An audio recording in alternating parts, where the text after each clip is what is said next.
Hello दोस्तों, स्वागत है आपका एक नई वीडियो में। और इस वीडियो में हम बात करेंगे 5 से 6 स्टॉक्स के बारे में जो आपने थंबनेल पे भी देखे होंगे, जिनमें है Hindustan copper, Acme Solar Holding, Niva Bupa health insurance, Suraksha diagnostic, Mamata machinery और KRN हीट एक्सचेंजर। तो ये मोस्टली जो 5 स्टॉक हैं वो तो रिसेंटली जिनका IPO आया था 1 से 1.5 साल के अंदर में, और हिंदुस्तान कॉपर जो है वो काफी पहले की कंपनी है। तो इनके बारे में हम देखेंगे चार्ट के साथ कि किस साइड में आपको मूवमेंट यहाँ पे मिल सकता है। तो चलिए स्टार्ट करते हैं।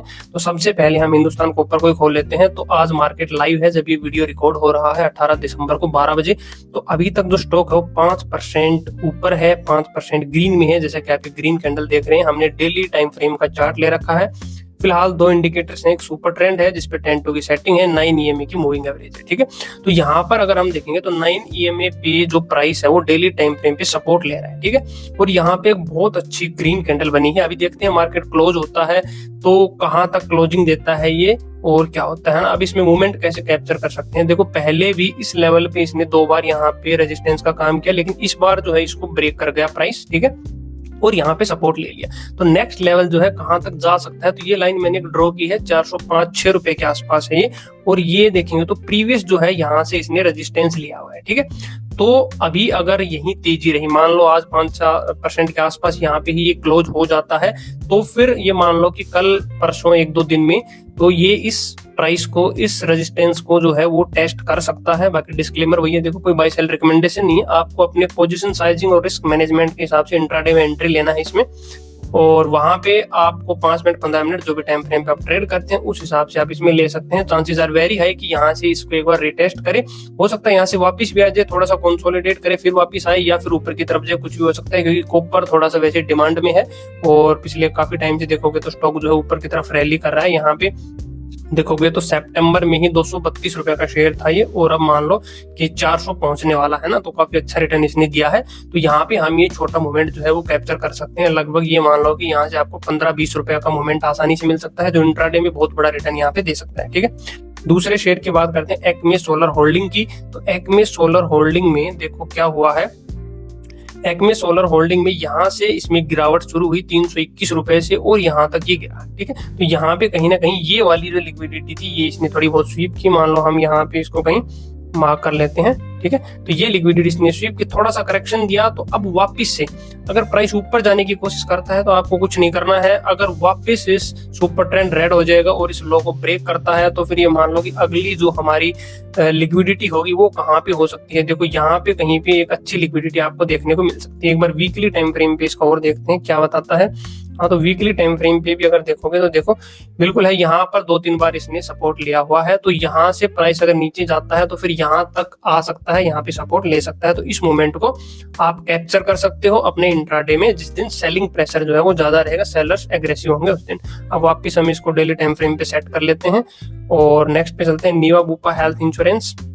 तो ये देखो बड़ा अच्छा लेवल है इसका, अभी ये एक रेंज में है। अभी काफी टाइम से देखोगे तो ये ऊपर वाली रेंज है और ये मान लो यहाँ पे नीचे वाली रेंज है। ठीक है, तो इस रेंज में अब हमें ट्रेड किस साइड में प्लान कर सकते हैं। सिंपल सी बात, ऊपर जाएगा तो हमें कुछ करना नहीं है। देखो इसमें नीचे जाने के चांसेस हैं, तो फिर हम लिक्विडिटी, बहुत अच्छी लिक्विडिटी है, यहाँ तक देखोगे तो यहाँ तक देखो इस लेवल तक जो है बहुत अच्छी लिक्विडिटी है। तो इसको जैसे ब्रेक करेगा तो सुपर ट्रेंड ग्रीन से रेड हो जाएगा और ये प्राइस यहाँ तक आ सकता है नीचे। वीकली टाइम फ्रेम की बात करें तो वीकली में भी देखोगे तो आप देखो यहाँ पे है ना, इसको हम थोड़ा सा और नीचे भी ले सकते हैं। बाकी इस वाले का आप कर लो, नीचे आएगा तो इसकी मर्जी है। बाकी यहाँ तक का मूवमेंट जो है वो आप कैप्चर कर सकते हो।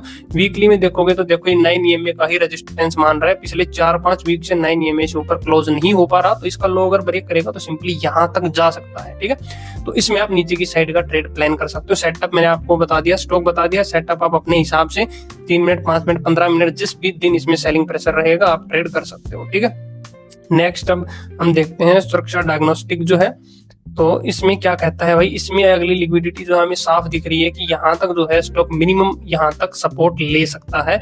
तो अब इसको हम डेली टाइम फ्रेम पे देखते हैं। और डेली टाइम फ्रेम पे हमने देखा तो देखो सिंपली है कि यहाँ पे कहीं पे क्लोजिंग अगर ये दे देता है ना, ये लो है जो कि इसने कोशिश की लेकिन क्लोजिंग नहीं दिया अभी तक, तो अगर ये क्लोजिंग देते तो बहुत अच्छा रहेगा। और नेक्स्ट जो लिक्विडिटी है वो यहाँ पे हमें देखने को मिल रहा है, काफी बार यहाँ पे सपोर्ट लिया है तो यहाँ तक आ सकता है। उसके बाद भी अगर ब्रेक करता है तो फिर यहाँ नीचे तक भी आने के चांसेस है। बट हमें छोटा मूव कैप्चर करना है, ज्यादा लालच नहीं लेना है, क्योंकि यहाँ पर देखो कितना तगड़ा जो है वो रेजिस्टेंस का काम कर रहा था। 9 EMA अभी ऊपर निकला, लेकिन सुपर ट्रेंड अभी भी रेड है डेली टाइम फ्रेम पे और अभी भी नीचे आने की कोशिश जिसमें ये स्टॉक हमें दिख रहा है, ठीक है।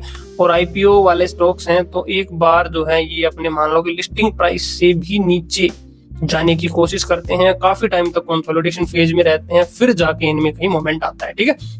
तो ये आपको ध्यान रखना है। नेक्स्ट है ममता मशीनरी। तो ममता मशीनरी पे अगर मैं जाऊं तो देखो ये बिल्कुल एक रेंज बाउंड स्टॉक हो गया है। यहाँ पे इसको कम से कम 1 महीना होने वाला है, 1 महीने से भी ज्यादा हो गया, और ये इस रेंज में है 406 से 430 के आसपास की रेंज में स्टॉक घूम रहा है। लिक्विडिटी की बात करें तो देखो यहाँ पे लिक्विडिटी जो है वो कहीं यहाँ पे हमें अच्छी खासी लिक्विडिटी मिलेगी। देखो कितनी बार जो है यहाँ पे इसने रेजिस्टेंस का भी काम किया था, यहाँ पे इसने सपोर्ट भी लिया है। तो यहाँ जैसे ही के नीचे आएगा तो इसको टेस्ट कर सकता है, और इसके बाद जो अगली लिक्विडिटी होगी वो कहीं यहाँ पे होगी। ये हम देख सकते हैं वीकली टाइम फ्रेम पे। मैंने वीकली यहाँ पे जैसे सिलेक्ट किया तो उसके बाद में यहाँ तक जो है ये अच्छी खासी लिक्विडिटी है। देखो यहाँ पे, ठीक है, यहाँ पे काफी बार जो है इसने सपोर्ट लिया है, तो इसके बाद ये यहाँ तक आ सकता है। तो ये आप इसमें प्लान कर सकते हो ममता मशीनरी में। और लास्ट है KRN हीट एक्सचेंजर। तो KRN हीट एक्सचेंजर में अगर आप देखोगे तो यहाँ पे ही बहुत बड़ी लिक्विडिटी हमें देखने को मिल रही है ना। एक बार इसको डेली टाइम फ्रेम पे मैं चेक करता हूँ। तो डेली टाइम फ्रेम पे अगर मैं गया तो देखो कितना बढ़िया मूवमेंट हमें देखने को मिल रहा है, ठीक है। यहाँ से सुपर ट्रेंड रेड हुआ था, उसके बाद में प्राइस जो है 9 EMA को ही रेजिस्टेंस मान के और नीचे की साइड मूव कर रहा है ना। और अभी ये मान लो कि आप जैसे ही ये ग्रीन कैंडल बन रही है ना, थोड़ा सा हो सकता है फिर से एक बार 9 EMA को टेस्ट करने जाए, और 9 EMA को टेस्ट करके अगर वहां पे वापस रेड कैंडल बनती है तो फिर आप ये मानो कि उसके नीचे का लो जैसे ब्रेक करेगा तो हम वहां पे छोटे एसएल के साथ में एंट्री बना सकते हैं, ठीक है। और ये तो है यहाँ पे कहीं ना कहीं, तो मान लो यहाँ तक जो है ये फिर स्टॉक आराम से गिर सकता है, ठीक है। ये तो मैंने देखा ही नहीं, तो यहाँ तक मान लो कि यहाँ पे काफी बार जो है ये प्राइस टच हुआ, सपोर्ट लिया है इसने, ठीक है। तो यहाँ तक आराम से आ सकता है। अब 1-2 दिन हो सकता है ऊपर जाने की कोशिश करें, 9 EMA नीचे आएगा, साथ साथ में इसको एज ए रेजिस्टेंस लेगा फिर से, और फिर ये जब नीचे आने की कोशिश करेगा तो आप इंट्राडे में यहाँ पे पोजीशन बना सकते हो। एक हमारा स्टॉक और रह गया यूनिमैक एरोस्पेस एंड मैन्युफैक्चरिंग। तो इसमें भी क्या बढ़िया मूवमेंट आया है, मतलब कि बेहतरीन स्टॉक है। Chances are very very high कि ये यहाँ से अगर ब्रेक करता है तो काफी अच्छा हमें यहाँ पे मूवमेंट मिल सकता है। देखो है ना, पहले इसने लिक्विडिटी स्वीप की, कहीं यही है अभी आसपास, और यहाँ पे रेजिस्टेंस ले रहा है, बढ़िया सुपर ट्रेंड रेड है। तो नीचे की साइड में वीकली टाइम फ्रेम पे एक बार चेक करें तो देखो है ना, काफी अच्छा है। थोड़ा मूवमेंट मिलेगा, लेकिन जो है क्विक जिस दिन हाई सेलिंग प्रेशर आपको मिलता है तो आप इसमें एंट्री बना सकते हो, और इसके लो को भी ब्रेक करता है तो फिर ये और नीचे भी जा सकता है। बाकी लिक्विडिटी स्वीप करने आएगा, चांसेस आर वेरी हाई।